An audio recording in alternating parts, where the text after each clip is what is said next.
Nandito, although wala na po si tatay, gusto ng ating sender na ma-surprise pa rin siya. Celebrate pa rin natin yung kanyang birthday. Ayan, so kasama ng ating surprise para sa kanya yung hinanda ng kanyang minamahal na anak, all the way from Saudi. Ayan, so ikaw po si mother, ikaw po yung wife. Ito po yung mga anak din. Ayan, so ito yung hinandang surprise ng ating sender. Sige mami, ikaw magbukas.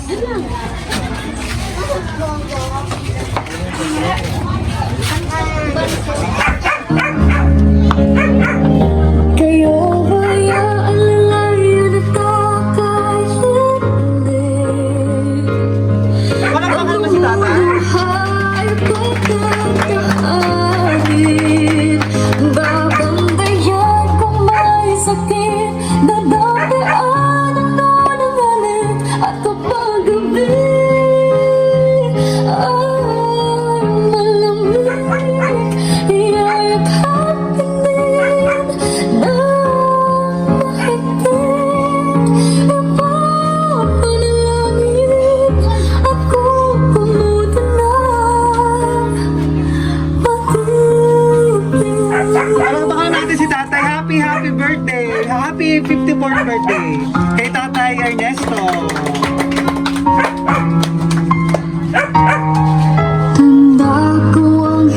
Dami ka naman sa mga surprise mo kay Tatay. Ayan, flowers! Fruit basket. And cake. And pansit malabo. Walang kapantayo.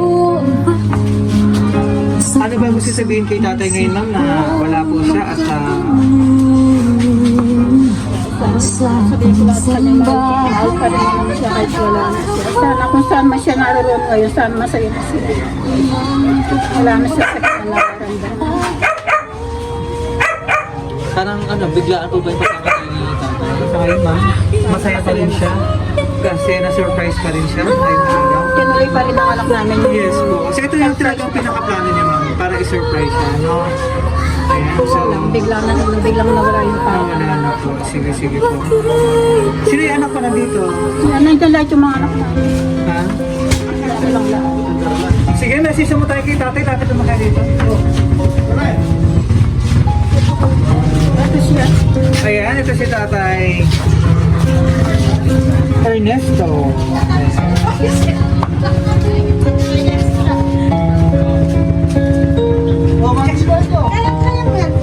Sige, ano ba yung gusto mo sabihin kay tatay?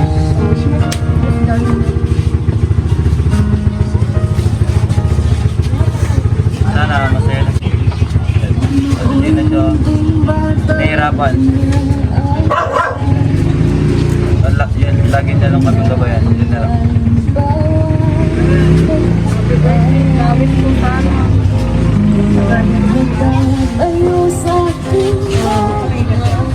Masaya na kung mukha rin kaman yun. MKP kaganangan. Hindi kami umingap kang mama. Itong Wala akong sapat na Thank you po. Sige, sige. Message mo kayo.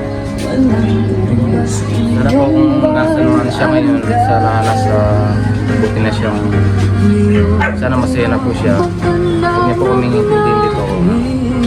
Kami na pong bahala sa mga kapatid dito. ang dapat mag-andam.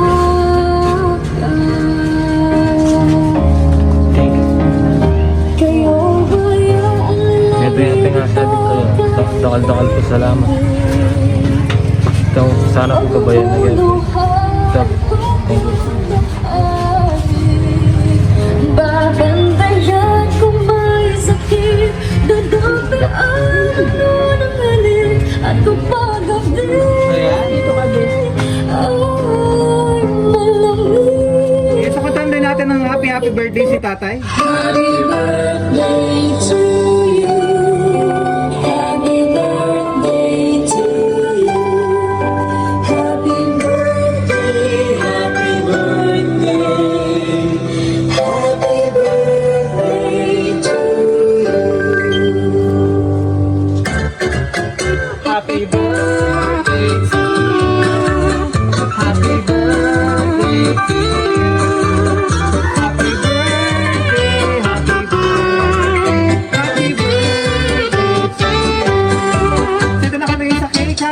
44th birthday in heaven. Ta. Hashtag Kaluguran ng Ata.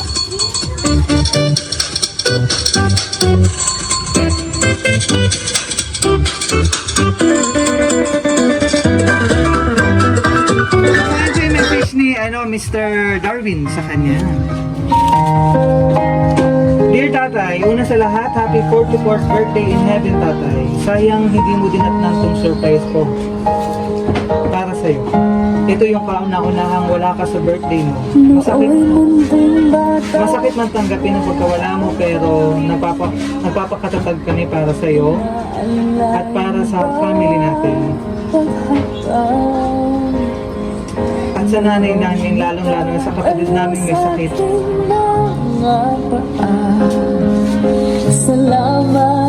Gagawin ko lahat para sa kanila. Pangako sa'yo, hindi ko sila pababayaan. Kahit anong mangyari. Ako na ako sa responsibilidad at sakripisyo mo para sa family natin, para sa'yo. Sobra, mahal na mahal kita. Nangungulili ako sa'yo araw-araw. Pagising ko ng umaga, ikaw lagi naman ang isip ko. Kasi ang tagal nating hindi nakita. Tapos, pag uwi ko, ganun dadatnan ko.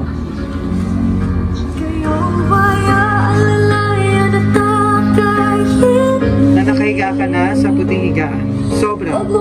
Ang sakit para sa akin. Unang uwi ko pa naman galing ibang bansa. Ganon pang nangyari. Kala ko magiging masaya ang pag-uwi ko ng Pinas. Kabaliktaran pala lahat ng yan. Pero ganyan talaga ang buhay.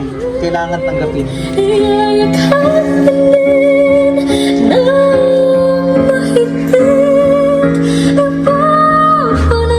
Nagpapasalamat ako ng madami sa'yo kasi napalaki mo ako ng maayos at mga kapatid ko. Kung ano ako ngayon at anong meron ako dahil sa inyong dalawa ni nanay. Napakabuti niyong magulang sa aming magkakapatid. Lalong-lalo na ikaw, Tatay. Tanda ko ang hirap ninyo sa akin. Araw-araw kang nagtatrabaho para sa amin. Kahit linggo nagtatrabaho ka para matustusan mo lang ang pangangailangan namin at para sa pagkain natin araw-araw. Salat man tayo sa pera, pero mayaman naman tayo sa pagmamahal. I-guide mo kami lagi, Tay. Ikaw ang magsilbing guardian angel namin. Hindi ka mawawala sa puso't isip namin. Mahal na mahal ka namin. Kung may pera lang sana tayo, siguro hanggang ngayon kasama ka pa rin namin. Sobrang hirap ng sitwasyon ko na gusto mo agad paggamot yung magulang mo kasi wala kang magawa. Kasi wala tayong pera.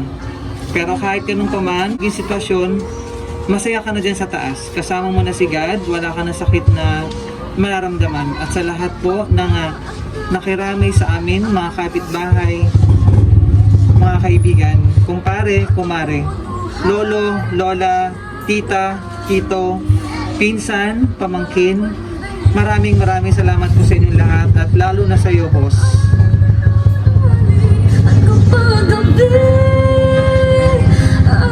Kaluguran na ka. Alam ba ka naman si Tatay?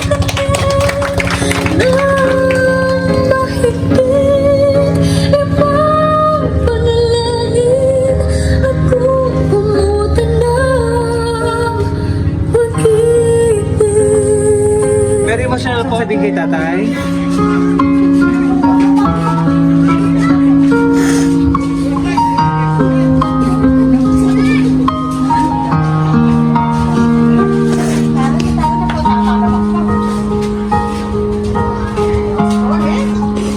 Miss na si Tatay. Darwin. Sir, hello po. Hello Sir Darwin, all the way from Saudi. May gusto ko sabihin, sir. Very emotional yung pamilya mo rito, no? Miss na miss din si Tatay.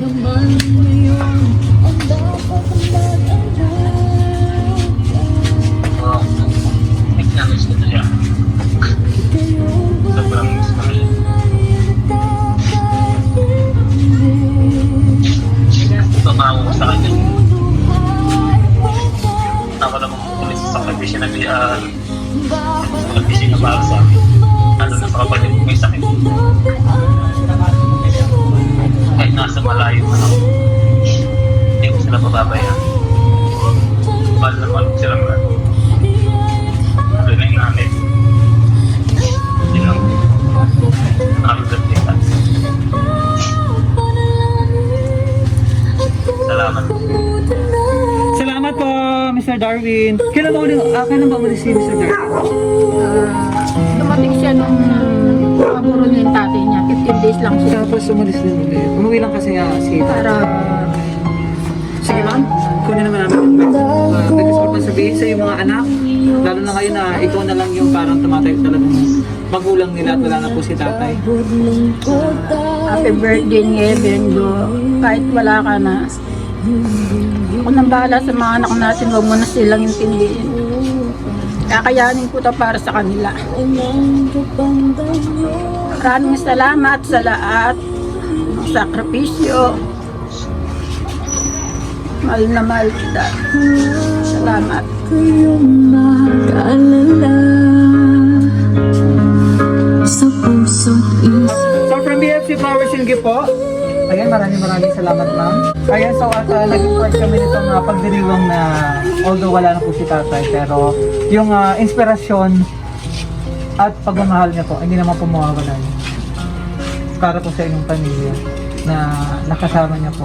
At maraming salamat din kay Mr. Darwin all the way from Saudi for trusting BFC Flowers and Gift para masurpresa natin ang iyong minamahal na tatay at ang iyong pamilya dito sa Mabalacat, Pampanga. Salamat po. God bless you po sa inyong pamilya. Thank you. Maraming salamat at happy birthday. Isa pa lang po kapatay tayo. Inaalala